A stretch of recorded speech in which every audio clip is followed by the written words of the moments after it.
ఎవరైనా సరే ఆరోగ్యంగా ఉండాలంటే శుభ్రత పాటించాలి. మరి శుభ్రత కావాలంటే ఎలిం ప్రొడక్ట్స్ వాడాలి.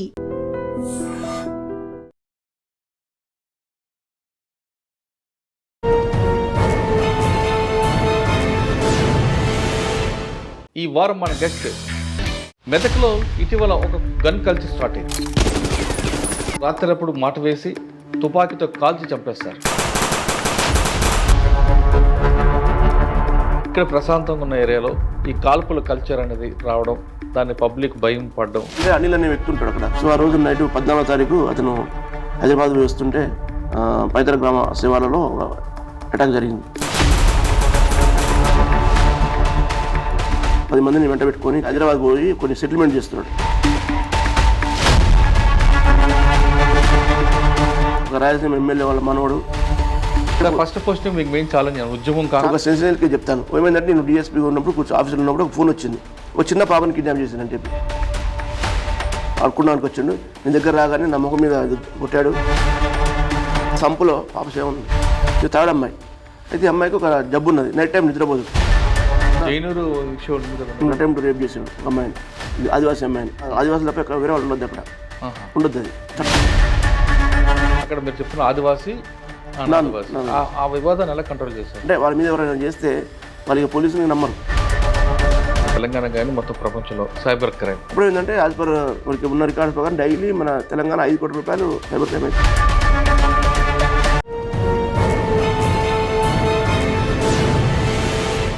Welcome to crime diaries. ఈ వారం మన గెస్ట్ 2007 బ్యాచ్ పోలీస్ ఆఫీసర్, పేరు డివి శ్రీనివాస్ గారు, ఐపీఎస్ సూపరింటెండెంట్ ఆఫ్ పోలీస్ మెదక్లో ఇటీవల ఒక గన్ కల్చర్ స్టార్ట్ అయింది. పట్టపగల ఒక వ్యక్తిని రాత్రప్పుడు మాట వేసి తుపాకీతో కాల్చి చంపేస్తారు. అయితే ఆ గన్ కల్చర్ని బ్రేక్ చేయాలని ఎస్పీ గారు ఒక ప్రత్యేక పార్టీ పెట్టి కేవలం 4 రోజులని వాళ్ళని అరెస్ట్ చేశారు. అసలు ఆ మర్డర్ ఎందుకు జరిగింది, మర్డర్ జరిగిన తర్వాత ప్రజల్లో ఆ భయాందోళనలు లేకుండా ఉండడానికి, ప్రజలకి మీ ఉన్నాను భరోసా కల్పించడానికి ఆ టీం ఎంత ఎఫెక్ట్ పెట్టింది, తర్వాత తుపాకీ తీసుకురావడానికి వాళ్ళు ఎలా చేశారు, ఆ టీం చేసిన ఎఫెక్ట్ వల్ల ఎంత ఇంపాక్ట్ ఉందనే విషయాన్ని శ్రీనివాస్ గారు అంటే తెలుసుకుందాం. శ్రీనివాస్ గారు నమస్తే అండి. ముందుగా కంగ్రాచులేషన్స్. ఆ గన్ కల్చర్ బ్రేక్ చేయడం, సాధారణంగా క్రైమ్ జరిగినప్పుడు సిటీ లాంటిలో సీసీ కెమెరాలు ఉంటాయి, కానీ మీ ఏరియాలో సీసీ కెమెరా తక్కువ ఉన్నాయి. మీకు టెక్నాలజీనితో పాటు మీరు ఇంటెలిజెన్స్ కూడా మీరు ఎక్కువగా వాడు ఫుడ్ ఇంటెలిజెన్స్, పబ్లిక్ ఇంటెలిజెన్స్ తీసుకోవడం వల్ల ఆ కేసు బ్రేక్ త్రూ వచ్చినట్టు తెలుస్తుంది. అసలు దాని గొడవలు ఏంటి, తుపాకీ ఎక్కడి నుంచి వచ్చింది, అక్కడ దొరికిన కార్ మీద ఒక ఎమ్మెల్యే పేరుతో ఉందని ఒక వార్త వచ్చింది, అందులో వాస్తవమా కాదా? ఈ గన్ కల్చర్ రాగానే మెదక్ అనేది సాధారణంగా మెతుకు సీమ, చాలా ప్రశాంత సీమలో ఈ గన్ కల్చర్ అనేది ప్రజలు భయాందోళన వ్యక్తం చేస్తారు. వాళ్ళకి భరోసా కల్పించడంలో మీరు ఎలాగ మీ రోల్ చేశారు? ఇప్పుడు చేస్తున్న ఈ కేసు విషయం చెప్పే ముందు శ్రీనివాస్ గారు బై ఛాన్సా బై చాయిసా పోలీస్ యూనిఫామ్ వేసుకోవడం, ఆసిఫాబాద్, నల్గొండ, బాలానగర్ ఈ ప్రాంతంలో చేసిన మీకు మంచి వర్క్ చెప్పండి దీనికన్నా ముందు. అది తప్పకుండా. నేను 2007 రిక్రూట్ అండి, గ్రూప్ 1 డిఎస్పీ జాయిన్ అయినాను. నాకు స్టేట్ 25th ర్యాంక్ ఉన్నది స్టేట్లో. అప్పుడు గ్రూప్ 1లో కంబైన్డ్ ఆంధ్రప్రదేశ్లో అది గ్రూప్ 1 నిర్వహించడం జరిగింది. అప్పుడు నాకు 25th ర్యాంక్ వచ్చి ఓపెన్ కార్డు వచ్చేటప్పుడు మనకు ఛాయిస్ ఉండే, వేరే జాబ్స్ కూడా ఛాయిస్ ఉండే. సో బట్ పేరెంట్స్ చెప్తున్నా, ఇది ఛాయిస్ ఉండే, వేరే జాబ్స్ ఛాయిస్ ఉండే. కానీ ఇక ఇప్పుడు డిఎస్పీ ల్యాండ్ లేకపోతే మన ఐపీఎస్ కావచ్చు అని చెప్పి మన లక్ష్యం ఎవరికైనా ఐఏఎస్ ఆర్ ఐపీఎస్ ఉంటుంది. సో ఆర్డీఓ కొన్ని మార్కులు తక్కువైనాయి, కానీ డిఎస్పీ వచ్చే అవకాశం ఉంది. సో ఇమీడియట్గా డిఎస్పీ అయితే మనం ఫ్యూచర్లో ఐపీఎస్ వస్తుంది, ఎస్పీ డిఐజీ వరకు ఐజీ వరకు పోవచ్చు అన్న ఉద్దేశంతో మనం డిఎస్పీ యూనిఫామ్ సర్వీస్ మీద యూనిఫామ్ రావాలని తీసుకున్నాను. ఐఏఎస్ రావాలని ఉద్దేశం. సో ఐపీఎస్ వస్తుందన్న ఉద్దేశంతో మనం ఇది తీసుకోవడం జరిగింది. మా పేరెంట్స్, మా ఫాదర్ టీచర్ ఉండే, గవర్నమెంట్ టీచరు. సో మా మదర్ హౌస్ వైఫ్. సో మాది అంతా పల్లెటూరుని చదివాను, మొత్తం ఆల్ గవర్నమెంట్ స్కూల్స్. 1 నుంచి 7th వరకు నేను ఇస్తాలపురం అని, సో ఇప్పుడు సూర్యాపేట జిల్లాలో ఉంటుంది అది. 1 to 7 చదివాను. తర్వాత 8th to 10th సూర్యాపేట చదివాను. సూర్యాపేట జెడ్పీహెచ్ఎస్, అది గవర్నమెంట్ స్కూలే. తర్వాత ఇంటర్మీడియట్ గవర్నమెంట్ జూనియర్ కాలేజ్, అది government college. Next SV college అని ఉన్నది, డిగ్రీ కాలేజ్, అది కూడా గవర్నమెంట్ కాలేజ్. మొత్తం గవర్నమెంట్ కాలేజ్ అవి. తర్వాత నేను ఎంఎస్సీ మ్యాథ్స్ రాయాల్సి ఉండేది. అప్పుడు నాకు స్టేట్లో 2nd ర్యాంక్ వచ్చింది, యూనివర్సిటీలో 2nd ర్యాంక్ వచ్చింది నాకు MSc maths. So MSc maths open category మాది. సో అక్కడ ఉన్న మ్యాథ్స్లో ఉన్న బెస్ట్ అది ప్యూర్ మ్యాథ్స్. అది ఓపెన్లో 3 సీట్లు ఉంటాయి, అలా నాకు ఒక సీట్ వచ్చింది, 2nd ర్యాంక్ కాబట్టి. So pure mathematics MSc maths complete చేశాను. చేసిన తర్వాత 2 years అయిపోయింది. ఇంకా జాబ్స్ ట్రై చేస్తున్నాం, రకరకాల ప్రిపేర్ అవుతున్నా, ఇవన్నీ చేస్తున్నాం. చేస్తున్న క్రమంలో మనకు ఉండేది మా పేరెంట్స్ ఉండేది సూర్యాపేటలో, హైదరాబాద్లో మనకి ఎవరు లేకుండా షెల్టర్. సో ఆ టైంలో ఎట్లా చేయాలని చెప్పి ఇంకో కోర్స్ చేయాలని చెప్పి ఒక 4 days చదివి తెలుగు కొట్టిన, ఎంఏ తెలుగు. అది 5th ర్యాంక్ వచ్చింది అలా. అది మామూలుగా బీఏ తెలుగు వాళ్ళకే కష్టం అది రావడం. నేను మ్యాథ్స్ ఎంఎస్సి బీఎస్సీ స్టూడెంట్, నేను BSc MPC maths physics chemistry. So BSc student అయ్యి కూడా నేను 4 రోజులు ప్రిపేర్ అయ్యి ఆర్ట్స్ కాలేజ్ మన సీట్ వచ్చి నాకు ఉంది, ఉస్మానియా ఆర్ట్స్ కాలేజ్లో సీట్ సంపాదించి ఇంకొక 2 ఏళ్ళు నాకు మన ఎక్స్టెన్షన్ వచ్చింది, వాడు ఉండడానికి షెల్టర్ కానీ చదువుకోవడానికి కానీ ఉన్నది. సో నేను ఎంఎస్సీ మ్యాథ్స్ చేశాను, ఎంఏ తెలుగు కూడా చేశాను. అవి 2 పెట్టుకొని నేను గ్రూప్ 1 ప్రిపేర్ అయ్యి కొట్టాను. అందులో కూడా నాకు ఐ గాట్ 149 మార్క్స్ ఒక పేపర్ బై 150 గ్రూప్ 1లో మ్యాథ్స్లో. సో ఎందుకు వచ్చిందంటే మ్యాథ్స్ తర్వాత ఏం చేశానంటే లెక్చర్ చేశాను, కొన్ని రోజులు లెక్చర్ చేశాను, ఇంజనీరింగ్ కాలేజ్ లెక్చర్ చేశాను. ఏ కాలేజ్ అండి? ఇంజనీరింగ్ కాలేజ్, షాదన్ కాలేజ్ వాళ్ళది, డాక్టర్ విఆర్కే అని జగిత్యాల పోయి చేశాను. ఎందుకంటే అక్కడ చదువుకోవచ్చు కదా, మనకి ఫ్రీగా ఉంటుంది, ఎవరు ఫ్రెండ్స్ ఉన్నారు. కొత్త ప్లేస్ నాకు అది జగిత్యాల అంటే. అక్కడ పోతే ఖాళీ ఉందంటే పోతా నేను అని చెప్పాను. అక్కడ హెచ్ఓడి ఇచ్చాను నాకు, అంటే హెచ్ఓడి అంటే మ్యాథ్స్ ఫిజిక్స్ అన్న దగ్గర హెచ్ఓడి. సో అక్కడ నేను 4 ఏళ్ళు చేశాను. ఆ చేసే క్రమంలోనే గ్రూప్ 1 బాగా ప్రిపేర్ అయ్యి ఎంఎస్సీ మ్యాథ్స్ ఎంఏ తెలుగు వీటి ప్రిపేర్ అయ్యి నేను సాధించడం జరిగింది. 2007లో జాబ్లో జాయిన్ అయ్యాను.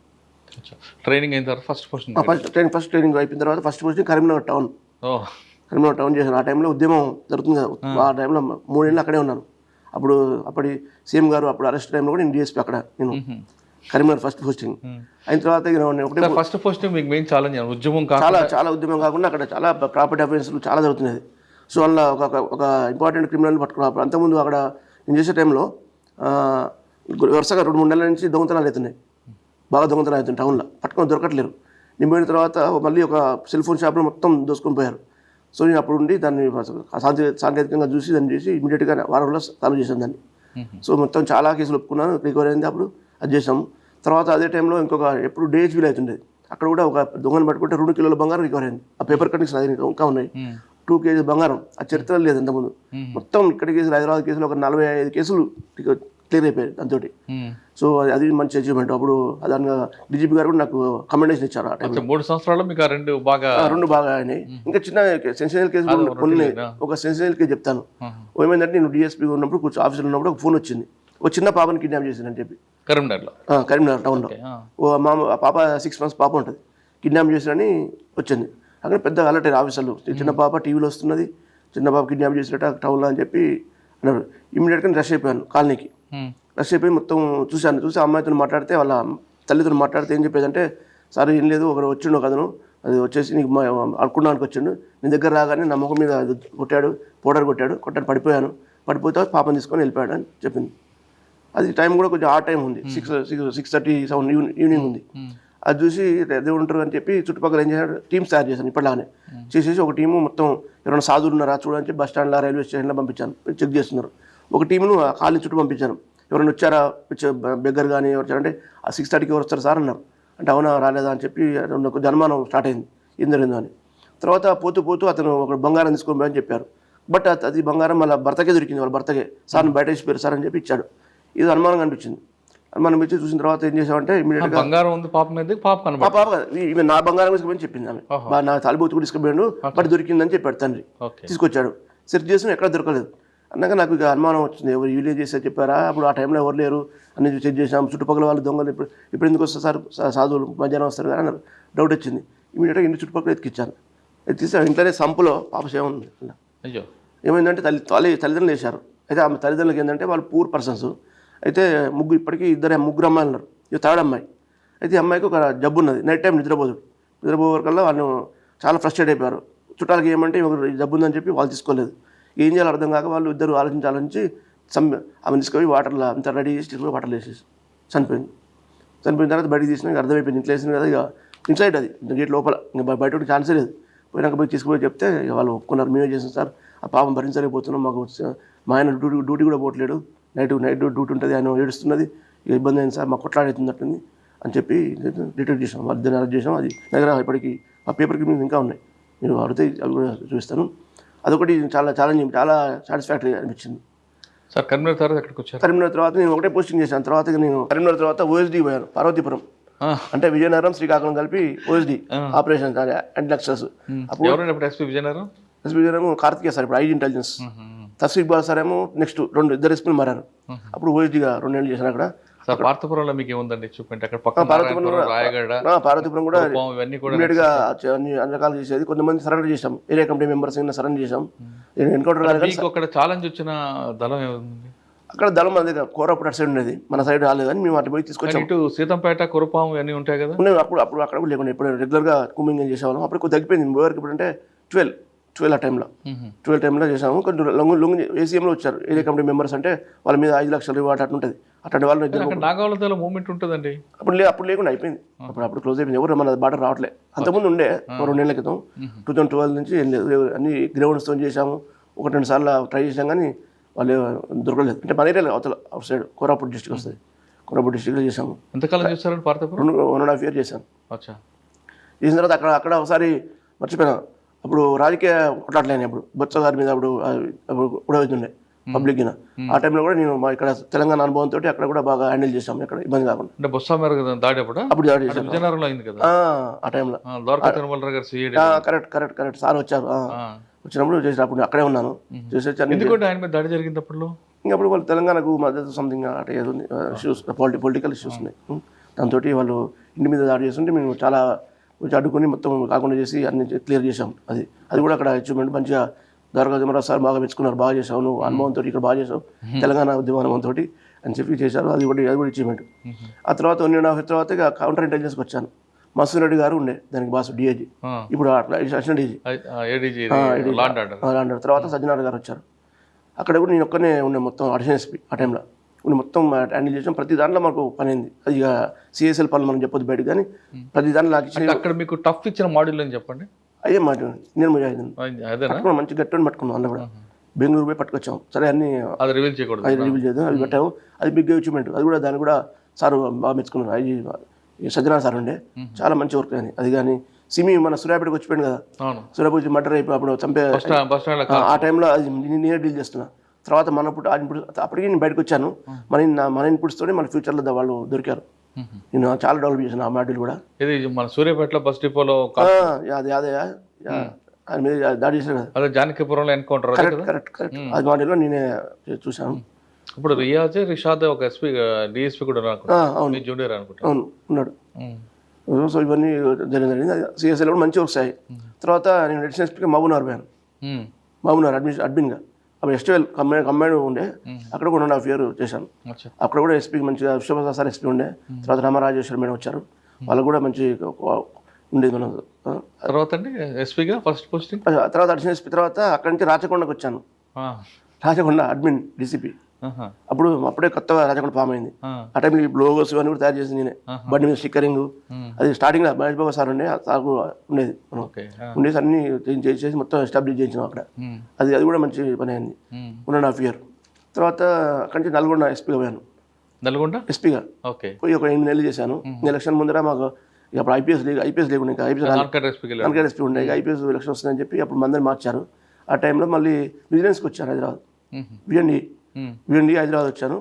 ఆ తర్వాత చాలామంది డీజీ సార్ల దగ్గర పనిచేశాను. Raju Trivedi sir, Puranjanarao sir, Anjan Kumar sir, వీళ్ళందరూ సార్ల దగ్గర పనిచేశాను.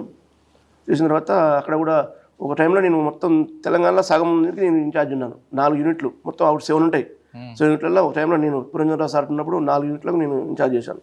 అప్పుడు మంచి వర్క్ చేసాము. సార్ కూడా బాగా అప్రిషియేట్ చేశారు. కొన్ని పెద్ద పెద్ద కేసులు అప్పుడు ఇది వచ్చింది మన ఈ లేడీ అరెస్ట్ చేశారు దేవికారాణి. అది నేనే ఇచ్చింది రిపోర్ట్. ఆ రిపోర్ట్ చెప్పండి సార్. వాళ్ళు మందులు స్కామ్ చేశారు. ఈఎస్ఐ హాస్పిటల్ సంబంధించింది. అది 1000 కోట్ల మందులు, సారీ 1000 కోట్లు 100 కోట్లు 150 కోట్లు 80 కోట్ల మందులు ఉంటాయి అన్నట్టు. ఉంటే అది చేశారంటే ఏం చేస్తారంటే వాళ్ళు మందులు ఎక్కువ చూపించేవాళ్ళు. బ్రైన్ మార్కెట్ పోతే తక్కువ ఉంటుంది. 50 పైసలు ఉన్నది 5 రూపాయలు చేసేవాళ్ళు. చూపించి బిల్స్ పెట్టేసి మస్తు డబ్బులన్నీ తీసుకునేవాళ్ళు. అది మేము ఫిజికల్ చేసి కనిపెట్టాం. ఎంత తేడా వచ్చిందో మొత్తం పంపించాం. రికవర్ అయిందండి అందులో పంపిస్తాం. మేము మాది బిజినెస్ కదా, మేము పంపిస్తే గవర్నమెంట్ చూసి అరే మంచిగా ఉంది రిపోర్ట్ అని చెప్పి ఏసీబీ పంపింది. ఏసీబీలు కేసులు చేసి అన్ని రిమాండ్ చేసి అన్ని చేశారు. అప్పుడు ఇప్పుడు ఈడీ దాకా పోయింది అనుకోండి. ఇప్పుడు ఈడీ గట్ట పోయింది. అది బేసిక్ చేసి నేను దాన్ని బేసిక్ చేసి దాన్ని నిజాన్ని తీసుకొస్తే చాలా పురంజనరావు సారు అప్పుడు ఉండే, చాలా బాగా రాజు సార్ ఉండే, చాలా అప్సెట్ చేశారు. మంచి కేసు అని అది చేశారు. కొన్ని డాక్టర్లకు పెట్టమని ఇవన్నీ చెప్పొద్దు, చాలా ఉన్నాయి. చాలా మంది రికమెండ్ చేశాను. షాదీ ముబారక్లో కూడా ఒకటి స్కామ్ అయింది నిజామాబాద్. అది కూడా నేను డీల్ చేసి దానికి ఏం సిస్టమ్ ఇంప్రూవ్మెంట్ అంటే ఏమేం చేయాలి, చేస్తే తప్పులు జరగకుంటాయని అది కూడా రికమెండ్ చేశాను. అన్నీ ఏది చేసినా గవర్నమెంట్ మంచిగా తీసుకునేది, మంచిగా డీప్గా పోయి చేసేది. కాబట్టి చాలా చేసాం విజిలెన్స్. 4 ఏళ్ళు చేసిన విజిలెన్స్, 4 years. ఓకే. మొత్తం వరంగల్, నల్గొండ, హైదరాబాద్, మహబూబ్నగర్ అంటే సగం మొత్తం 10 జిల్లాలో 6 జిల్లాలు ఇన్ఛార్జ్ ఉన్నా. సగం ఎక్కువ 7 4 చేసి అన్ని చోట్ల కూడా మంచి మంచి పనులు చేయడం, ఇవన్నీ కూడా చేయడం. విజిలెన్స్ తర్వాత అండి, విజిలెన్స్ తర్వాత ఇక ట్రాఫిక్ వచ్చాను. మాకు ఇక్కడ కొన్ని రోజులు మేడ్చల్ అక్కడ చేశాను. తర్వాత మొత్తం వచ్చాను మాదాపూర్. ఆ టైంలో చాలా టఫ్ అయిపోయింది ఎలక్షన్ టైంలో. అటు రాను ఇటు రాను, అటు ఎయిర్పోర్ట్ ఉంటాయి కదా ప్రైవేట్, మన ఎయిర్పోర్ట్స్ హకింపేట ఒకటి, హకింపేట ఇంకోటి, అది అటు రాష్ట్రపతి గారు వాళ్ళు వచ్చేవాళ్ళు, అటు రకరకాల అటు వచ్చేవారు. శంషాబాద్ వచ్చేది, అన్ని నాకు వచ్చేది. శంషాబాద్ ఇటు వాళ్ళు అటు. ఎలక్షన్ టైంలో బాగా టఫ్ అయింది. ఉండాలి ఎప్పుడు ఎస్పీ ఉండాలి అక్కడ. ఒకరు అటు వచ్చేవాళ్ళు, ఒకరోజు ఇటు వచ్చేవాళ్ళు. అటు రోడ్ షోలు, అటు రోడ్ షోలు, ఇటు రోడ్ షోలు. అంటే చాలా టఫ్ ఉండేది, ఎవ్రీడే కష్టం ఉండేది. ల్యాండ్ ఆర్డర్ అయితేనేమో ఎక్కడో అక్కడ ఉంటారు. మేము రాబరా మొత్తం నేనే కదా, నేను ఎటు పోయినా నేనే పోయేది ఒక్కనే. ఇది చాలా ఫిజికల్గా ఇబ్బంది అవుతుంది, ఫిజికల్గా అట్టిగా ఉండేది. తర్వాత అండి మార్చిల్ టఫ్ అయినా క్లియర్ చేశాను, ఎక్కడ ప్రాబ్లం కాకుండా చేసుకున్నాను. మెడ్చల్ తర్వాత అదే 2 కలిపి మాదాపూర్ మెడ్చల్ కలిపి ట్రాఫిక్ చేశాను. ఇంకా అక్కడ నుంచి ఆసిఫాబాద్ వచ్చాను. ఓకే సార్, ఆసిఫాబాద్ రాకముందు మేడ్చల్లో 3 years మీ మార్క్ కనిపిస్తుంది. మాదాపూర్లో కానీ మేడ్చల్లో కానీ పబ్లిక్కి ట్రాఫిక్ సెన్స్ ఉందా లేదా? కొంతమంది మంచిగా ఉంటుంది కొంతవరకు. ఒక 31st కూడా బాగా చేస్తారు కదా. నేను ఉన్న టైంలో 1100 కేసులు చేసిన ఒక night. Drunk and drive case 1500 చేసిన అక్కడ. డ్రంక్ అండ్ డ్రైవ్ కేసుల్లో మీకు బాగా ఫన్నీగా ఉన్న కేసులు ఎదురుపడే రకరకాల వ్యక్తులు వస్తుంటారు, ఆర్గ్యుమెంట్ చేస్తుంటారు. ఇంకా అమ్మాయిలు, చాలా మంది అమ్మాయిలు కూడా దొరికేవాళ్ళు. దొరికితే తాగలేదని ఆర్గ్యుమెంట్ చేసేవాళ్ళు. అరే ఇట్లా చూస్తుంది అంటే I don't know maybe mistake అంటాడు, అట్లా మాట్లాడేవాళ్ళు. అది నాకు వచ్చేది, మాకు అట్లాంటివి కానీ చిల్లి ఉండేది. సార్ అక్కడ ట్రాఫిక్ లో ఎడ్యుకేషనల్, ఎన్ఫోర్స్మెంట్, ఇంజనీరింగ్ 3 ఉంటాయి. ఇంజనీరింగ్ అది మీకు సంబంధం కాదు. ఈ రెండులో ఎడ్యుకేషన్, ఎన్ఫోర్స్మెంట్ లో ఈ రెండిట్లో ఏది మీకు బాగా ఇంట్రెస్ట్? ఎడ్యుకేషన్ చేస్తేనే మనకు లాంగ్ రన్ ఉంటుంది. ఎన్ఫోర్స్మెంట్ అక్కడ వరకు ఉంటుంది, కానీ వాడు ఎడ్యుకేట్ అయ్యి ఉంటే మాత్రం మనకు ట్రాఫిక్ ఇబ్బంది ఉండదు. దానికోసం చేసేవాళ్ళం, ఫోకస్ చేసి మేము మీటింగ్స్ పెట్టినాము. స్కూల్స్ వాళ్ళని పిలిచి అన్ని చోట్ల పెట్టినాము. మేము వాళ్ళకు ఆల్ స్కూల్స్ మీటింగ్ పెట్టినా, డిపిఎస్ ఉన్నాయి కదా, వాళ్ళకి చెప్పే ప్రతి వాళ్ళకు మొత్తం పోయి ఏం చేయాలి, మీరు ఏం చేస్తే ప్రాబ్లం కాదని చాలా వరకు రెక్టిఫై చేయించాం. కొంతమంది ఇట్లా ఉండి చాలాసేపు పడుతుంటారు లోపల పోవడానికి. అట్లా కాకుండా క్రాస్గా పెట్టుకోండి, తొందరగా వెళ్ళిపోతుంది వెహికల్. ఇట్లా వచ్చి తిరగాలంటే టైం పడుతుంది కదా, నేను కూడా అంతా జామ్ అయిపోతుంది. అట్లా కాదు, ఇట్లా స్ట్రైట్గా పెట్టుకోండి అర్థమైంది చెప్పింది. ఇక్కడ గేట్ ఇక్కడ ఉంటుంది, ఇది కాంపౌండ్ అని ఇట్లా ఉంటుంది. ఇట్లా వచ్చి ఇట్లా పెట్టుకుంటారు. ఇట్లా వచ్చి తిరిగే వరకల్లా ఇవన్నీ అవుతాయి. అట్లా వద్దు అని చెప్పి ఇక్కడ ఇచ్చే పెట్టుకోండి అని ఇక్కడ ఇట్లా పెట్టేది. ట్రైన్ వెళ్ళిపోయాడు. అట్లా రకరకాల వాళ్ళకి రికమెండ్ చేసి చాలా వరకు. ఎక్కువ మంది రాంగ్ రూట్లో వస్తుంటారండి. అవును, రాంగ్ రూట్ వస్తే కూడా మేము ఇక్కడ కూడా చేస్తున్నాం. రాంగ్ రూట్ వస్తే కూడా డేంజరస్ డ్రైవింగ్ కింద ఫైన్ కాదు, అది ఎఫ్ఐఆర్ కట్టేస్తుంది దానికి. ఇక్కడ కూడా చేస్తున్నాం. రాంగ్ రూట్ అంటే డేంజరస్ డ్రైవింగ్, దానివల్ల వానికి కాదు ఇతరులకు ప్రమాదం ఉంటుంది. ఒక హెల్మెట్ పెట్టుకోకపోతే వాళ్ళకి ప్రమాదం, అఫ్ కోర్స్ అది వాని ప్రమాదం. అంటే రాంగ్ రూట్ లో వచ్చిన వాళ్ళ మీద ట్రాఫిక్ కాకుండా ఎఫ్ఐఆర్ చేస్తాం.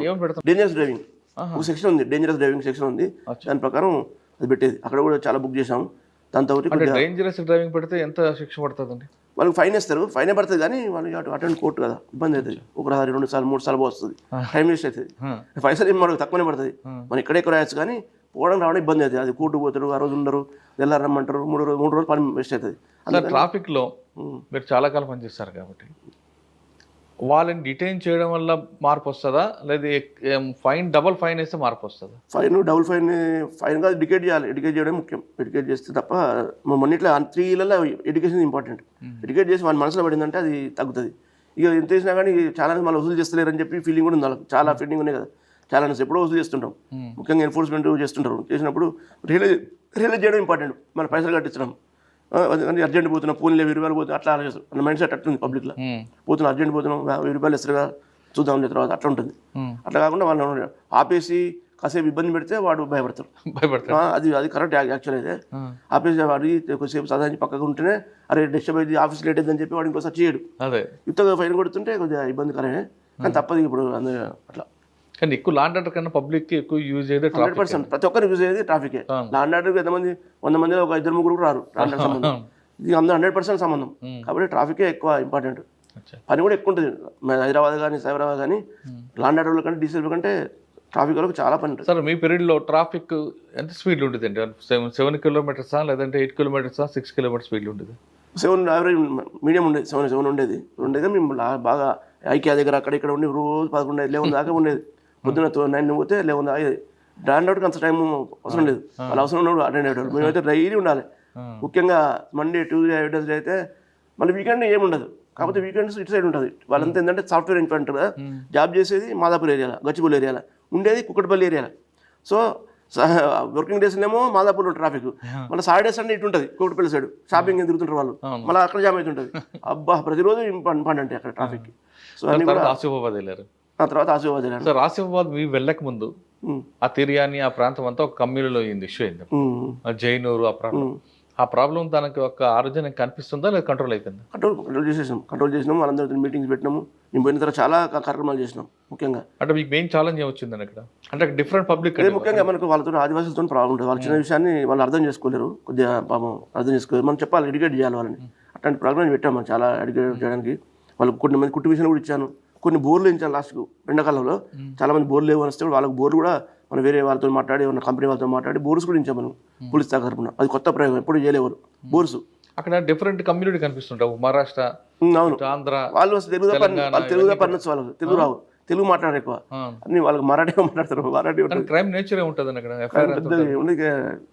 ఏముండదు క్రైమ్, ప్రత్యేకంగా ఉండదు. ఈ నార్కో గంజా కల్టివేట్ చేస్తారు వాళ్ళు, గిరిజనులు చేసుకుంటారు. అవి కొద్దిగా ఎక్కువ చేస్తే అది ఒకటి ఉంటుంది. సో మేము చిన్న చిన్న ఏముండవు. కొద్దిగా కాగజ్నగర్లో కొద్దిగా కమ్యూనల్ టైప్ ఉంటుంది. కాగజ్నగర్లో కమ్యూనల్ కొద్దిగా ఉంటుంది. అది కూడా బాగా కంట్రోల్ చేసాం. అప్పుడు ఒకటి 2 ఇన్సిడెంట్ కూడా జైనూరు ఇష్యూ ఉంది కదా, జైనూరు ఇష్యూ కూడా అయింది. అది కూడా కంట్రోల్ చేసిన తర్వాత అది ఒక అమ్మాయిని రేప్ చేసిండు. మీకు ఐడియా ఉండొచ్చు, అటెంప్ట్ రేప్ చేసిండు ఒక అమ్మాయిని, ఆదివాసీ అమ్మాయిని. అయిన తర్వాత అందరూ అరెస్ట్ కూడా అయిపోయి అన్నీ అయిపోయింది. కానీ వాళ్ళు ఒప్పుకోరు, ఎందుకంటే అక్కడ సపరేట్ ఉండదు, ఒక హక్కు ఉంటుంది వాళ్ళకి. ఏంటో వాళ్ళు వేరే గిరిజనులు తప్ప ఆదివాసులు తప్ప వేరే వాళ్ళు ఉండొద్దు, అక్కడ ఉండొద్దు, అది చట్ట ప్రకారం ఉండదు. కానీ కొంతమంది ముస్లిమ్స్ వేరే అదర్ ఉన్న షాప్స్ పెట్టుకుని ఉన్నారు. ఉన్నట్టే వాళ్ళు ఏం పట్టించుకుంటే ఉండని. కానీ సో ఉంటే ఉండండి, బట్ మా మీద ఇతను చేస్తున్నారని చెప్పి వాళ్ళ కోపాలు వస్తున్నారు, చేస్తున్నారు. సరే, మీకు జోడేఘాట్, తిరియాని చేసాం లేదా కరమిరి ఈ ప్రాంతంలో ఒక ఇష్యూ ఉంటుంది. అక్కడ మీరు చెప్తున్న ఆదివాసీ ఆ వివాదాన్ని ఎలా కంట్రోల్ చేశారు? ఇదే ఇప్పుడు అప్పుడు లంబాడి అప్పుడు కూడా అదే ప్లేస్ కదా. ఇంకా దాని గురించి మేము ఇమీడియట్ అటెండ్ కావడం, వాళ్ళు ఎడ్యుకేట్ చేయడము, కమ్యూనిటీ ఎల్డర్స్ టచ్లో ఉండేది. వాళ్ళందరూ మధ్య మధ్యలో కలిసి వాళ్ళని పోయి వాళ్ళకు ప్రోగ్రామ్ కావాలని అడిగేది, ఏం చేసేది. ఏమైనా ఉంటే మా దగ్గర రండి అని చెప్పేది. వాళ్ళు ఇక ఇన్సిడెంట్ అయితే మాత్రం మనం చాలా జాగ్రత్తగా ఉండాలి అక్కడ. అంటే వాళ్ళ మీద ఎవరైనా చేస్తే వాళ్ళకి పోలీసుని నమ్మరు. పరిస్థితి రావడం కోసం మేము చాలా ప్రయత్నాలు చేసాం. కమ్యూనిటీ పోలీసింగ్ ప్రోగ్రామ్స్, వాళ్ళకి మాట్లాడడం, స్కూల్ చేయడం, వాళ్ళకి చూపించడం. ఏదైనా వాళ్ళ ఒక అమ్మాయికి డాక్టర్ వచ్చింది, మెడిసిన్ వచ్చింది, సో డబ్బులు ఏమని చెప్తే నేను మా ఫ్రెండ్ అమెరికా ఉంటాడు నుంచి ఒక 50,000 చూపించి ఇచ్చిన ఆమె ఫీజు కోసం. అట్లా సొంతంగా కూడా చేసేది ప్రోగ్రామ్స్. మూమెంట్ ఉందంటే తగ్గిందంటే మూమెంట్ అక్కడ ఇప్పుడు ఏం లేదు. మొన్న అతను భాస్కర్ అని ఉండే చనిపోయాడు రీసెంట్గా, ఎన్కౌంటర్ చనిపోయాడు భాస్కర్. అప్పుడప్పుడు వస్తుంటారు వెళ్తుంటారు. అప్పుడు ఉండే ఇంతకుముందు ఉండే భాస్కర్ అని చెప్పి మన రీసెంట్గా చనిపోయాడు ఎన్కౌంటర్లో, ఛత్తీస్గఢ్లో. అతనే ఏరియా ఇన్ఛార్జ్. అతను లేడీ ఇప్పుడు ఖాళీ స్మాష్ అయిపోయినట్టే. ఎంతకాలం మంచి sir? 1 year exactly, June to June తర్వాత ఇక్కడికి వచ్చాను. మెదక్ సీమ ఇది ప్రశాంతమైన ప్రాంతం అండి. చాలా మంది ఇక్కడ 5 సంవత్సరాలు 3 సంవత్సరాలు పనిచేసిన ప్రాంతం ఇది. ఈ ప్రాంతంలో మీకు రాగానే ఒక ఛాలెంజ్, అంటే ఎంత ప్రశాంతంగా ఉన్నా ఏదో ఒక ఇష్యూ జరుగుతుంటుంది. ఇక్కడ ప్రశాంతంగా ఉన్న ఏరియాలో ఈ కాల్పుల కల్చర్ అనేది రావడం, దాన్ని పబ్లిక్ భయం పడడం, ఆ భయాన్ని రాకుండా పోకుండా ఉండడానికి మనం మీరు చేసిన కార్యక్రమం, అసలు ఆ ఇన్సిడెంట్ కారణం ఏంటండి? అసలు ఇన్సిడెంట్ కారణం అంటే అనిల్ అనే వ్యక్తి ఉంటాడు అక్కడ, మన పైతార గ్రామం అని చెప్పి కుల్చారం మండలికి వస్తుంది. మన ఇది 15 కిలోమీటర్ ఉంటుంది ఇక్కడ నుంచి 15. ఇక్కడ మెయిన్ రోడ్ మీద 10 కిలోమీటర్లు, లోపలికి 5 పోవాలి. మొత్తం 15 కిలోమీటర్స్ ఉంటుంది ఇక్కడ మెదక్ నుంచి. సో ఆ రోజు నైట్ 14వ తారీఖు అతను హైదరాబాద్ వస్తుంటే పైతార గ్రామ శివార్లలో అటాక్ జరిగింది. అటాక్ జరిగి తర్వాత వాళ్ళు హాస్పిటల్ షిఫ్ట్ చేశారు. చేసినాక ఫస్ట్ ఏమనుకున్నారంటే అది యాక్సిడెంట్ అనుకున్నారు. మాకు చెప్పడం కూడా యాక్సిడెంట్ చెప్పారు. అయితే అది కొద్దిగా ఎస్సీ లీడర్ అయినా, కాంగ్రెస్లో లీడర్ కాబట్టి మన వాళ్ళు చూశారు ఇట్లా అయిందో చూద్దామని. చూసేవరకల్లా వాళ్ళకు రైట్ సైడ్ ఇక్కడ ఇట్లా ఉన్న హోల్స్ లాగా ఉన్నాయి. మా సిఐకి అనుమానం వచ్చింది, ఇది మామూలు యాక్సిడెంట్ కాదు, సంథింగ్ తెలుసు అని చెప్పి చూసి మళ్ళీ ఒకసారి టీంని అక్కడ పంపించాడు సీన్ దగ్గరికి. పంపిస్తే వెతుకుతుంటే మనకు ఎంటీ కేసులు దొరికాయి. .32 పిస్టల్ యొక్క కాల్చినట్టు. అక్కడి నుంచి కాల్స్తే ముందర బుల్లెట్ లోపలికి వెళ్ళిపోతుంది, బయటపడుతుంది, తెలుసు కదా. దాన్ని ఎంటీ కేసులు అంటారు. అవి నాకు రికవర్ చేసాం. అక్కడి నుంచి చేసినాక ఫైర్ ఆర్మ్తో కాల్చారు, 4 రౌండ్లు కాల్చారు అని అర్థమైంది. సో పోస్ట్ మార్టం కూడా అది తెలిసింది. చూస్తే లోపల 4 దొరికాయి, రౌండ్స్ దొరికాయి. దాంతో ఇమీడియట్గా మనం ఆ కేసు కట్టడం జరిగింది. Murder case plus arms act పెట్టి కట్టాం. కట్టిన తర్వాత మీరు అన్నట్టు ఆ ఫైర్ ఆర్మ్ యూజ్ చేశారు. మామూలు మర్డర్ అయితే పెద్ద ఉండదు ఫోకస్. సో ఫైర్ ఆర్మ్ కాబట్టి స్టేట్ మొత్తం ఫోకస్, ఆఫీసర్లది అందరి ఉంటుంది ఫోకస్. సో ఇమీడియట్గా ఏం చేశారంటే టీమ్స్ ఫామ్ చేసాం. మా దగ్గర 2 DSPలు ఉంటారు. 2 DSPలు అండ్ 6 CAలు, SIలు అందరు కలిపి ప్లస్ సిసిఎస్ టీమ్స్ ఉంటాయి, అన్ని కలిపి మొత్తం 7 టీమ్స్ ఫామ్ చేసాం. ఫామ్ చేసి రకరకాలుగా చూస్తున్నాం. అయితే ముఖ్యంగా ఆయనకు కొంచెం ఏంటంటే అనిల్ అతని వ్యక్తి గత కొంతకాలం నుంచి ఒక 10 మందిని వెంట పెట్టుకొని తిరిగి హైదరాబాద్ పోయి కొన్ని సెటిల్మెంట్ చేస్తున్నాడు. సెటిల్మెంట్ ఎట్లా చేస్తారంటే ఎవరైనా ఒకరికొకరు డబ్బులు ఇవ్వాలంటే అది ఒక దగ్గర అప్రోచ్ చేయి, నీకు డబ్బులు ఇప్పిస్తా, నాకు 10% కమిషన్ ఇస్తావా అని చెప్పి అంటాడు. అంటే ఓకే, చాలా లాంగ్ పెండింగ్ ఉంటాయి అవి, ఇప్పిస్తా అనగానే ఓకే అని చేస్తాడు, తీసుకుంటాడు, ఒప్పించి తెస్తాడు. కాకపోతే మన దృష్టి ఎందుకు రాదంటే మెదకులో జరగట్లేదు, హైదరాబాద్ జరుగుతున్నాయి. సో కాబట్టి మన నోటీస్ రాలేదు, నేను వచ్చి కూడా 1 month అయింది కదా, సో నోటీస్ రాలేదు. సో అయిన తర్వాత ఎట్లా జరిపోయిందని వాళ్ళు అడిగితే ఏం చెప్పలేపారు ఇంటి సభ్యులు, పలానా వ్యక్తి అని లేదు, మనోడు అట్లా పోయి హైదరాబాద్ చేస్తున్నాడు, ఇక్కడ ఉండొచ్చు అని చెప్పి ముఖ్యంగా ఒక రాయలసీమ ఎమ్మెల్యే వాళ్ళ మనోడు ఒకటి చెప్పారు. ఇంకోటి ఇప్పుడు సాగర్ అని మీరు చెప్పారు కదా, కార్ అని, ఇప్పుడు సాగర్ అండ్ అతను ప్రకాష్ రెడ్డి, అతని పేరు ప్రకాష్ రెడ్డి అని అతను, రెండు వాళ్ళిద్దరికి కన్స్ట్రక్షన్ కంపెనీస్ ఉన్నాయి. సో ఆ కంపెనీలలో రామచంద్ర అనే వ్యక్తి అక్కడ కంపెనీలో అందులో 50 లక్షలు ఇలా ₹1 కోటి పెట్టిండు ఇన్వెస్ట్మెంట్ పెట్టింది. కానీ వాళ్ళకి లాభం లేదు. ఆ సాగర్ వేరే, ఈయన వేరే, ప్రకాష్ రెడ్డి వేరే. సాగర్కు లాభం లేదు, ఈయనకు లాభం లేదు.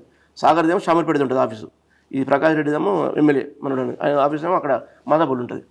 సో ప్రకాష్ రెడ్డి అంటే ఎమ్మెల్యే వాళ్ళ మనోడు వరదరాజు రెడ్డి అని తాడిపత్రి పొద్దుటూరు ఎమ్మెల్యే మనోడు బిడ్డ కొడుకు. సో ఇక ఏదో పొలిటికల్ అయితే చేద్దామని ఆ టైప్లో ఉంటుంది కదా, ఆ టైప్లో చేస్తుండ్రు. సరే ఎందుకు కూడా మేము పిలిపించాం, అందరిని ఇంటరాక్ట్ చేసాం. ఏంటంటే రామచంద్ర అనే వ్యక్తి వీళ్ళకు ఇన్సూర్ చేశాడు. ఈ పొద్దుటూరు కాదంటే ప్రకాష్ రెడ్డి దాంట్లో ఒక 1 crore చేశాడు, అట్లే రామచంద్ర రెడ్డి మళ్ళీ సాగర్ దాంట్లో చేశాడు.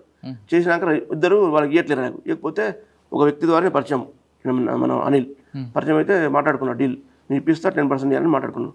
సరే అని చెప్పి సాగర్ దగ్గర పోతే సాగర్ నువ్వు ఆఫీస్ పోయి గొడవ చేశాడు, చేస్తే వాళ్ళ దగ్గర లేవు అని చెప్తే నీ బండి గుర్తుకొసుకున్నావు. ఎవరు? అనిలే. ఎవరు? ప్రకాష్ రెడ్డి కాదు, సాగర్ది. బెంజ్ కారు అంటే తీసుకొచ్చాడు, తీసుకొచ్చి నువ్వు 50 లక్షలు ఇచ్చినప్పుడే ఇస్తా అని చెప్పి పెట్టుకున్నాడు. అది 3 నెలల నుంచి తిరుగుతుంది ఆయన దగ్గర. అదొక యాంగిల్ ఆయనది. నెక్స్ట్ ప్రకాష్ రెడ్డి అని చెప్పాను కదా, ఆయన మనోడు, ఆయన దగ్గర కూడా ₹1 కోటి కోసం పోయిండు. పోతే మనం చూపించారు, 60 లక్షలకు పే చేసిన వాళ్ళు పే చేశారు. నెక్స్ట్ ల్యాండ్ రాసి ఇచ్చారు. సో అక్కడ క్లారిటీ వచ్చేసింది. సో మేము ఎందుకు పిలిపించాను, ఇక్కడ పిలిపించాను, ఇస్తే చూపించాడు, మేము ఎంత ఇచ్చాము, ఏం చేస్తాం సార్, మాకంటే ఆయన ఇచ్చేదానికంటే ఆయన దగ్గర ఎక్కువ ల్యాండ్, అది ఏంటని చెప్పిండు. చూడు ఏమైనా చేద్దాం రెడీగా ఉంటా, నార్కోటిక్స్ చేసినా రెడీగా ఉంటా అని చెప్పిండు. చూసాము, అంత సాంకేతికంగా చూస్తే ఎక్కడ దొరకలేదు. సో ఓకే అని అది 2 అట్లా అయిపోయినాయి. అది కార్ ఎట్లా వచ్చింది ఆయన దగ్గరికి. సో అతన్ని అది అట్లా రూల్ అవుట్ అయిపోయింది. ఇంకా చూస్తున్నాం, ఇంకా రకరకాల వ్యక్తులను తీసుకొచ్చాము, చూస్తున్నాం, మాట్లాడుతున్నాం. లాస్ట్ మనకు ఆ లోకల్ అతనే రవీంద్ర రెడ్డి అని చెప్పి ఉంటాడు. వాళ్ళ రవీంద్ర రెడ్డి అని చెప్పి పైతర గ్రామస్తుడే. ఆయన వైఫ్ ఉన్నప్పుడు ఆమె వైఫ్ చనిపోయింది కరోనాలో 21లో. చనిపోకముందు ఆమె ఇక్కడ బీఎస్పీ తరఫున పోటీ చేసింది, నరసాపురం ఎమ్మెల్యేగా కంటెస్ట్ చేసింది బీఎస్పీ తరఫున. సో ఆమెను చూసి ఆమె ఉన్నది అతను. అయితే రవీంద్ర రెడ్డి దగ్గర ఇంతకుముందు పనిచేసాడు, అనిల్ కూడా పనిచేసేవాడు ఆయన దగ్గర. అనిల్ చేసేవాడు. నాగరాజు అని ఎవరైతే దీన్ని ఎగ్జిక్యూట్ చేశాడో అతను నాగరాజు కూడా, అది పక్క విలేజ్ రంగంపేట అని. ఇద్దరు కూడా ఫ్రెండ్స్ ఉన్నారు. ఆయన దగ్గర రవీంద్ర రెడ్డి దగ్గర పనిచేసేవాళ్ళు. అప్పుడు ఇక రాను ఏమైందో, ఇక రవీంద్ర రెడ్డితో పాటు ఆయన ఉన్నాడు, ఎవరు నాగరాజు ఆయనతో ఉన్నాడు. బట్ ఈయన సపరేట్ అయిపోయి టీం సపరేట్గా పెట్టుకొని ఇట్లా దందాలు చేస్తున్నాడు అన్నట్టు అనిల్. చేసే క్రమంలో ఆయన కూడా రికరించాడు. ఆయన రవీంద్ర రెడ్డి కూడా ఏమన్నాడంటే, యాక్చువల్ రవీంద్ర రెడ్డి ఏం చేశాడంటే, రవీంద్ర రెడ్డి దగ్గర ఇద్దరు కలిసి పెట్రోల్ బంక్ పెట్టారు. పేరేమో ఎస్సీ కాబట్టి ఈయన పేరు వచ్చింది. ల్యాండ్ మాత్రం అతనిది 20 గుంటలు ల్యాండ్ అయినాక నడుస్తుంది, కొద్దిగా డబ్బులు ఆయన ఇస్తున్నాడు, నడుస్తుంది. కానీ రాను అనిల్ ఏమని చెప్పి ఎరగొట్టాడు. ఆయన రవీంద్ర రెడ్డి రానియట్లేదు, మొత్తం నాదే, ఏం చేసుకోని అదొకటి చేశాడు. దాంతోపాటు ఒక 12 ఎకరాలు వాళ్ళు లీడ్ తీసుకున్నారు. అనిల్ వాళ్ళు తీసుకున్నారు, వాళ్ళ ఫాదరు రవీంద్ర రెడ్డి దగ్గర తీసుకొని వ్యవసాయం చేస్తున్నారు. కానీ కౌలు గత కొన్ని రోజులు కౌలు కౌలు చేయట్లేడు. ఏమంటే ఇస్తాడు, వేరే వాళ్ళకి ఇస్తామంటే రానియట్లేడు. అది ఆయన హ్యాండ్ ఓవర్ పెట్టుకున్నాడు. 12 acres ఆయన దగ్గర పెట్టుకున్నాడు, ఆయన హ్యాండ్ ఓవర్ పెట్టుకున్నాడు. అదొక రీజన్. ప్లస్ ఆయన గురించి చెడుగా ప్రచారం చేస్తుందని చెప్పి అది ఆయన కొట్టింది, అది లీగల్ కాంటాక్ట్స్ ఉన్నాయని కాదని చెప్పి ఓవరాల్గా ఆయనకు ఊరికి రాకుండా చేస్తున్నాడు. చేసే వరకు ఆయనకు మనసులో కక్ష ఉంది. ఎవరికి? రవీంద్ర రెడ్డికి పట్టుకున్నాడు, చూస్తున్నాడు అపజెంట్ కోసం. నెక్స్ట్ ఏమని చెప్పిన నాగరాజు అంటే ఇంతకుముందు నాగరాజు అని ఫ్రెండ్సే రవీంద్ర రెడ్డి ఉండేవాళ్ళు. సో నాగరాజు అనేవాడు పక్క ఊరు, రంగంపేట అని పక్క ఊరు. ఆయన ఇంతకుముందు వార్డు మెంబర్ కూడా చేశాడు. చేసినాక కొన్ని రోజులకు ఆయనకు కూడా పడట్లేదు అనిల్కి. పడక ఏం చేశాడంటే అనిల్ ఆయన చాలా ఇబ్బంది పెట్టాడు. ఏది ఇబ్బంది పెట్టాడంటే, ఆయన ఒక ప్లాట్ అమ్ముదామంటే ఊళ్ళో అమ్మనేట్లేదు ఒకటి. నెక్స్ట్ వాళ్ళ అమ్మకి ఏదో డబుల్ బెడ్రూమ్ వస్తే కూడా క్యాన్సిల్ చేయించాడు. ఇంకోటి ఈసారి సర్పంచ్ చేస్తానని అడుగుతున్నాడు, ఎవరు ఆ నాగరాజు. అడుగుతుంటే సర్పంచ్ అట్లయితే చూస్తా కదా అని చెప్పి అందరి ముందు అవమానించాడు. నేను నా ఊళ్ళోకి రాని, అసలు సపోర్ట్ చేస్తాను, నీకు ఏ సంబంధం ఇక్కడ అని అట్లా ఇబ్బంది పెట్టాడు. ఇక ఆయన ప్రాణం ఆయనకు ఉంది. అది 2. లేకపోతే నాగరాజు తమ్ముడు ఇంకొక ఆయన ఉన్నాడు, నాగభూషణం అని. ఆయన కూడా అదే విలేజ్ రంగంపేట, పక్క విలేజ్ అంటే పక్కనే ఉంటాయి ఆ 2 విలేజ్ రంగంపేట. ఆయన దగ్గర కూడా డబ్బులు తీసుకున్నాడు. డబ్బులు తీసుకొని ఏమంటే నీకు ఒక వ్యాధి ఉంది, నేను ఊళ్ళో చెప్తా, ఇబ్బంది పెడతా నీకు అని చెప్పి అట్లా అంతా బ్లాక్ మెయిలింగ్ అట్లా చేస్తుండే. సో దాంతో 3 కక్ష మీద ఉన్నారు. అయినాక నర్సాపూర్లో రీసెంట్గా 5 నెలల మేల ఇవి రవీంద్ర రెడ్డి వాళ్ళ వైఫ్ది సంవత్సరికం ఉండే. అక్కడికి వీళ్ళు పోయారు, అనిల్ కూడా వచ్చాడు. వచ్చి తాగి ఎట్లా పడితే అట్లా మాట్లాడు, ముగ్గురిని మాట్లాడాడు. ఇంకా మాట్లాడితే అప్పుడు డిసైడ్ చేశారు, ఇక మనం ఊళ్ళో పోనిస్తలేరు, నిన్ను పోనిట్లేడు, నీ భూమి ఇస్తలేడు, నేను పోనిట్లేడు, మమ్మల్ని అన్నదమ్ములు ఊళ్ళో రానిస్తాడు, ఇబ్బంది పెడుతుండు, పొలిటికల్ కెరీర్ ఎంటర్ చేసేటట్టుంది, భయపెడుతుండు, థ్రెట్ చేస్తుండు, సంపత అని, ఇవన్నీ ఎందుకని మేమే చేస్తామన్నా, ఏం చేస్తావు, మేము చేస్తామన్నా అంటే చూసుకుంటూ పోవడానికి చెప్పి హామీ ఇచ్చాడు రవీంద్ర రెడ్డి. అక్కడ స్టార్ట్ అయింది. దానికోసం ఏం చేయాలి అయితే వాళ్ళు ఫైర్ ఆర్మ్ ఉపయోగించాడు, వెపన్. ఎందుకు ఉపయోగించారా బాబు అంటే ఆయన దగ్గర ఉండొచ్చు వెపన్ అనుకున్నాం సార్, ఉంటే మేము కత్తి తీసుకొని పోతే మనం కాల్ చేస్తారు కదా, అందుకని వెపన్ ప్రొక్యూర్ చేసామని చెప్పారు. దానికోసం ఫరీద్ అని చెప్పి Rangampet also one of the accused. Farid belongs to Rangampet, village.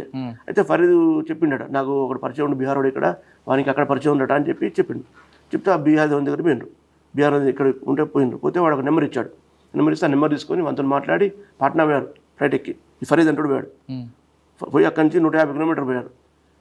పోయి అక్కడ ఆల్మోస్ట్ నేపాల్ బార్డర్ అక్కడ అది సచిన్ కుమార్ అని ఆయన దగ్గర నుంచి ఒక గన్ తీసుకున్నారు, వెపన్. తీసుకుంటే 1.5 lakhs పే చేశారు దానికి. సో మన దగ్గర ఫ్లైట్ టికెట్ కూడా ఉంది, పాట్నా మీద డే అన్నీ ఉన్నాయి, ఫ్లైట్ టికెట్ ఉంది, ప్లస్ 1.5 పే చేసిన వానికి అది కూడా ఉంది.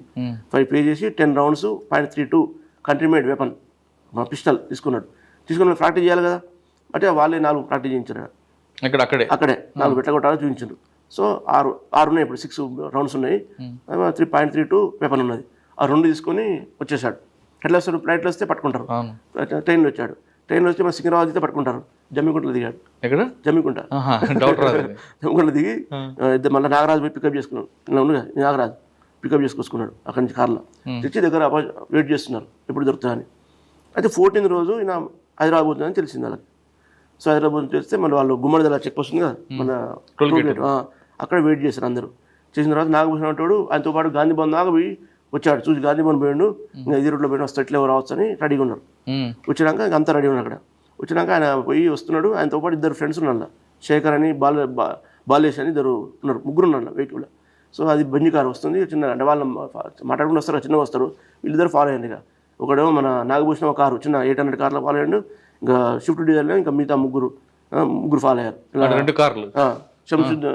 శంసుద్దీన్ అని ఒకడు, వీళ్ళు 3 ఫాలో అయ్యారు. చిన్న అని ఒకడు, ప్లస్ వెపన్ చేసాడు ఫరీద్ ఒకడు, 3 కలిసి ఫాలో అయ్యకుండా పోయారు.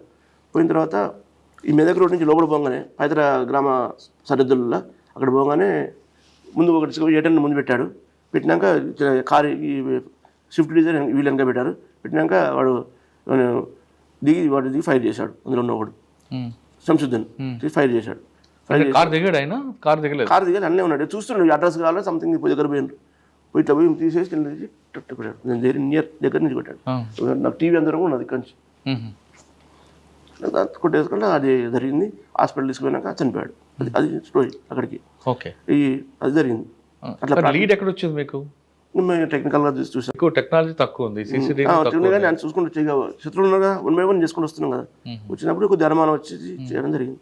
ఎవరో శత్రువులు కదా, ఇది వన్ ఆఫ్ రెవలర్ కదా సార్. మరి ఎమ్మెల్యే సంబంధించిన కారు ఉంది అంటున్నారు, వాస్తవం? కారు కాదు, చెప్పాను సాగర్ కారు. అది సాగర్ వాళ్ళది. సాగర్ అని ఇంకో చెప్పిన కంపెనీ, సాగర్పేట కంపెనీ వాళ్ళ కారు. వాళ్ళు 50 లక్షలు ఇవ్వాలి రామచంద్రన్ అంటే ఆయనకు. ఆయన తరపున ఆయన వచ్చిండు. ఇకపోతే ఎమ్మెల్యే పేరు రిజిస్టర్ ఉందా? సాగర్ పేరు ఉంది, చూసాం, అది కూడా చూసాం. సాగర్ పేరు ఉంది. వాడు కొద్దిగా వీక్ ఉంది, పోలియో పేషెంట్ ఉన్నాడు సాగర్ అంటాడు. సో వాడిని ఊరిని బెదిరించి పట్టుకొచ్చుకున్న కారు, నువ్వు డబ్బులు ఈ కారు వేసుకోవాలి. కారు అక్కడ ఉండాలి. యాక్చువల్గా దొరకాలంటే ఇంకా ఈ అందరు దొరికారు. ఇంకొకరు ఉన్నారు, నిన్న 2 ఉండే, రాత్రి ఒకటి పట్టుకొచ్చాం. షూటర్ దొరికాడు, ఇంకొకరు వస్తే. షూటర్ ఎక్కడ దొరికాడు? బయట దొరికాడు. విజయవాడ పంపించి టీం చేస్తే అక్కడ నేర్చుకున్నాడా షూటింగ్? వాడు నేర్చుకోలేదు. యూట్యూబ్ చూశాడు. చూసినాక వీడు చూపించాడు, అక్కడ చూపించాడు కదా, ఫరీద్ చూసి వచ్చాడు కదా. ఫరీద్ అక్కడ 40 వచ్చాడు కదా, ఫరీద్ నేర్పించాడు వీనికి. అక్కడ కూడా 2 ఫ్రై చేశాడు. మొత్తం 6 ఉంటే 2 ఫ్రై చేశాడు. మళ్ళీ ఓన్లీ 4 ఆయనకి చేశారు అసలు. సో ఇట్లా జరిగింది. సార్, ఈ కేసులో మీరు అరెస్ట్ చేశారు, అంత బాగానే ఉంది.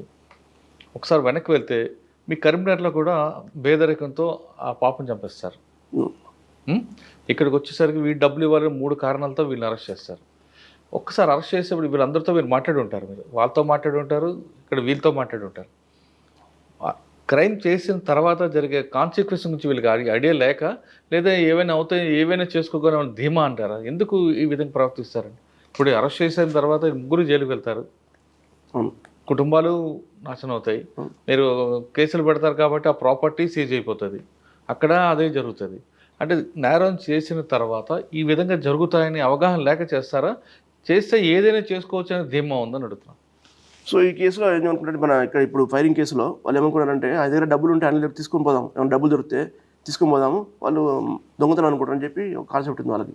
ప్లస్ ఫోన్లు గిన్నెలన్నీ పడేశారు, వాటర్ ఎక్కడ చేసేసారు, ఏది చేసినా పోలీసు అని దొరుకుతుందని అలా వాళ్ళకి కొంచెం నమ్మకం, పట్టుకోలేదు దొరకము అని దొరకమని అనుకుంటారు. ఇప్పుడు నాగరాజు ఉంటాడు చెప్పిండు, ఎట్లా దొరుకుతాం మనం, ఏం దొరకము, మనం దొరకకుండా చేస్తున్నాం, ఫైర్ ఆర్మీ పెడితే ఎవరు దొరకం, మనం ఏముండదు అని చెప్పి సీసీ కెమెరా కూడా దొంగతనం సీన్ అనుకున్నారా, లేదా యాక్సిడెంట్ సీన్ చేద్దాం అనుకున్నారా? నన్ను దొంగతనం సీన్ పట్టుకొని పోదాం అనుకున్నారు. డబ్బులు ఉంటే ఆ రోజు అక్కడ హైదరాబాద్ పోయింది కదా, పోతే ఆ రోజు కొంచెం సెటిల్మెంట్ డబ్బులు వచ్చిందని వాళ్ళకి ఇన్ఫర్మేషన్, అది వస్తే అది తీసుకొని పోదాము.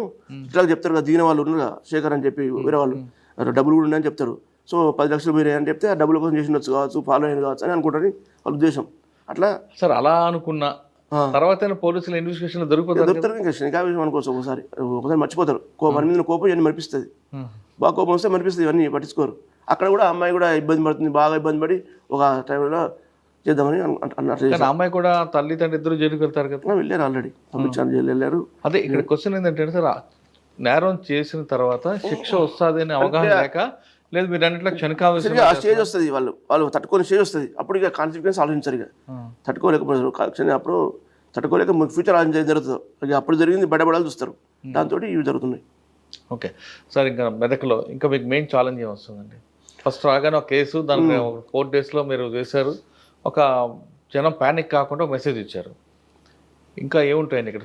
సివిల్ డిస్ప్యూట్స్ ఎక్కువ కనిపిస్తుంటాయి. సివిల్ డిస్ప్యూట్ ఉంటాయి, దాన్ని కూడా మా ఆఫీసర్ అందరూ కూడా ఒకటి ఇచ్చిన SOP, standard operating proceeding, SOP 1 laminated, మనం ఎంతవరకు చేయొచ్చు ఎంతవరకు చేయొద్దు, అది దాటితే యాక్షన్ ఉంటుందని చెప్పి అందరినీ చేసాము. తగ్గిపోయినా ఏం చేయాలి, మన వాళ్ళు ఇన్వాల్వ్ కాకుండా చేస్తున్నా 100%. సో ఒక డిసిప్లిన్ ఇంపార్టెంట్ అని చెప్పి డిసిప్లిన్ పబ్లిక్తో మంచిగా ఉండాలని చెప్తున్నాను. దాంతోపాటు కొన్ని అటు నారాయణగేట్ బార్డర్ సైడ్ ఉందంటే మన దగ్గర బాగా ఇవి ఉన్నాయి, ఇది మూఢనమ్మకాలు, చేతబడులు అనేవి ఉన్నాయి, వాటి గురించి కూడా అవగాహన సదస్సులు ఏర్పాటు చేస్తున్నాము. కళా బృందం టీం ఉంది మా దగ్గర, అవి కూడా ఇంతకుముందు లేకుండా ప్రస్తుతాన్ని మొత్తం ఒకటి క్యాలెండర్ ఇచ్చాను పెట్టాలని. అదొకటి పెట్రోలింగ్ కూడా సరిగా అస్తవ్యస్తంగా ఉండే వచ్చినంత వరకు. వచ్చినాక సిటీ స్టైల్లో మొత్తం ఎక్కడెక్కడ ఉన్న అన్ని చోట్ల ఉండేటట్టు అందరికీ చేసాము. దాంతోపాటు విజువల్ పోలీసింగ్, అంటే ప్రతిరోజు ప్రతి ఆఫీసర్ వచ్చి రోడ్డు పైన అట్లీస్ట్ 2 hours చేయాలి, వెహికల్ చెకింగ్స్ చేసి పబ్లిక్ కాపాడాలి, ఏం జరుగుతుందని, ఎవరు పోతారు, ట్రాన్స్పోర్ట్ ఏం చేస్తారు, ఇవన్నీ చేయాలని చెప్పి ఎవ్రీడే నడుస్తుంది. దానికి డెడికేటెడ్ వాట్సాప్ గ్రూప్ కూడా పెట్టాము, అది కూడా నడుస్తుంది. సో అన్ని రకాల సిస్టమ్గా చేసాము. దాంతోపాటు ట్రయల్ కేసెస్ కూడా ఇంతకుముందు చేయకుండా ట్రయల్ కేసు, ఇంపార్టెంట్ కేసు ఉంటాయి కదా, గ్రేవ్ కేసు, మర్డర్ కేసు లాంటి ఇంతకుముందు కోర్టు మానిటరింగ్ చేసేవాళ్ళు కాదు, కేసు చేసి వదిలిపెట్టేవాళ్ళు, అవన్నీ కన్విషన్ ఎక్కువ అయిపోయాయి పోయేటివి. అది కాకుండా ఇప్పుడు ఎవ్రీడే ఈరోజు ఎన్ని ఉంది, ఏది ఉంది, ఎవరు పోతారు అన్నీ ఐడియా ఉంటుంది సిఐకి. అట్లా చేశాను, సిస్టమ్ అది అలవాటు వచ్చింది. దానివల్ల నేను పెరుగుతుంది, కన్విక్షన్ పెరుగుతాయి. కన్విక్షన్ పెడితే పబ్లిక్ కూడా భయం వస్తుంది, కొంచెం ధైర్యం, అమాయకులకు ధైర్యం వస్తుంది, అంత నేరస్తులకు భయం వస్తుంది. సో అది కూడా ఇంపార్టెంట్. ఉత్తగా అరెస్ట్ చేసి పెట్టకుండా శిక్ష పడాలనేది నా ఉద్దేశం. సో దానికోసం అన్ని ప్రయత్నాలు చేస్తున్నా. సపరేట్గా దానికి ఒక ఎస్ఐని కూడా పెట్టినాము.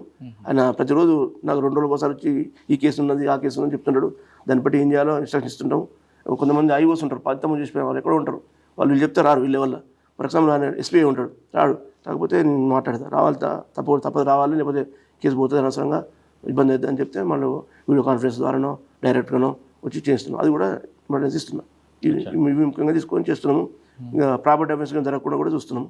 ఇవన్నీ ఇక్కడ ఇంపార్టెంట్ ఇష్యూస్. ఇక్కడ ఆపరేషన్ ముస్కాన్, ఆపరేషన్ ముస్కాన్లో కూడా ఇప్పటివరకు మనం టాప్ 10లో ఉన్నాం స్టేట్లో.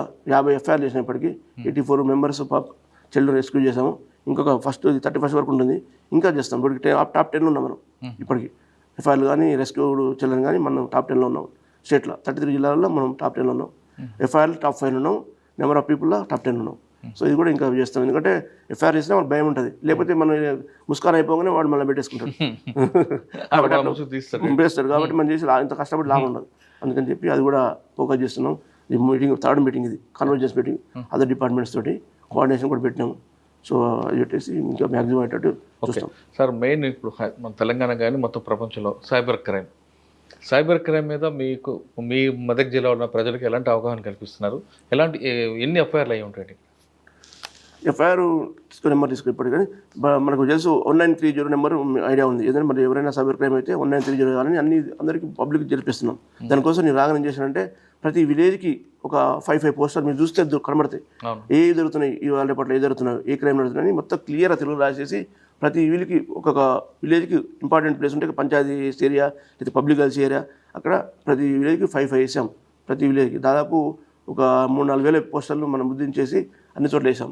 దాని ఏమైతే డిస్కషన్ అవుతుంది మనకి. దాంట్లో సైబర్ క్రైమ్లో ఇన్వెస్టిగేషన్ కూడా ముఖ్యము అవేర్నెస్. అంతే కదా, prevention is better than cure అన్నట్టు. అయినాక మనం చేయడం కష్టం.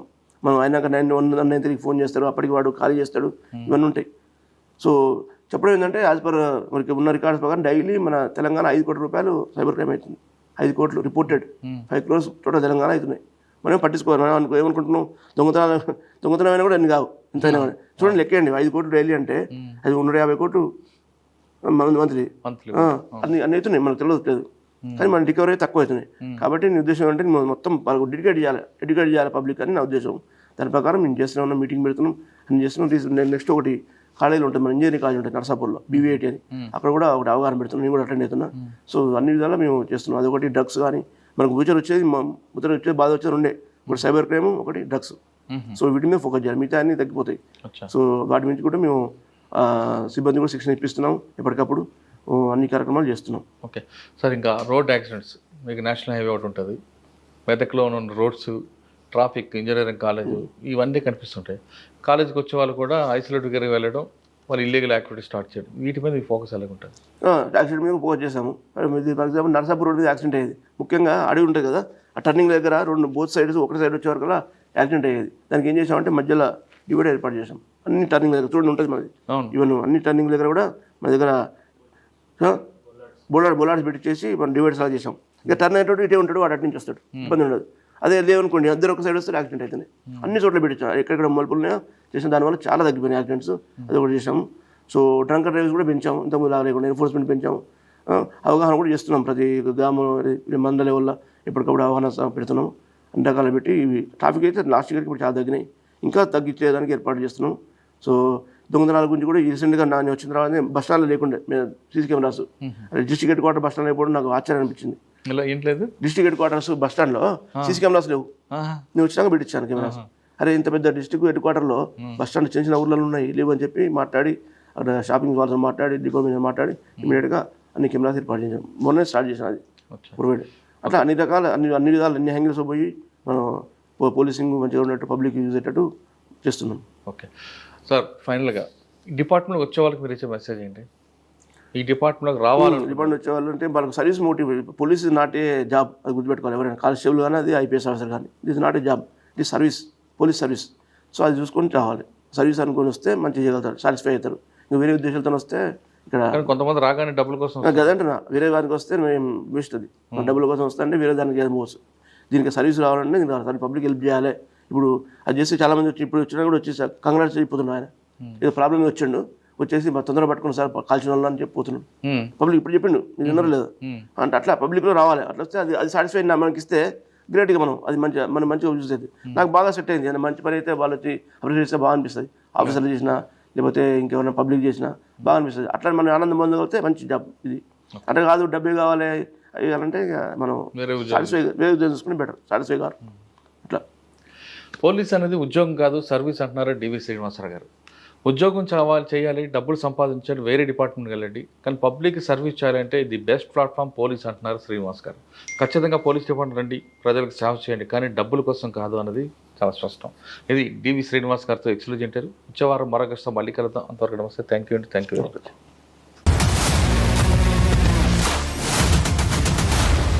iDreams, this police diaries is something very, very valuable towards them.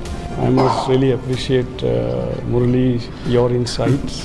iDreams founder and CEO చిన్న వాసుదేవ్ రెడ్డి గారితో మురళీధర్ క్రైమ్ స్టోరీస్ చాలా ఫేమస్ అయిపోయినావు.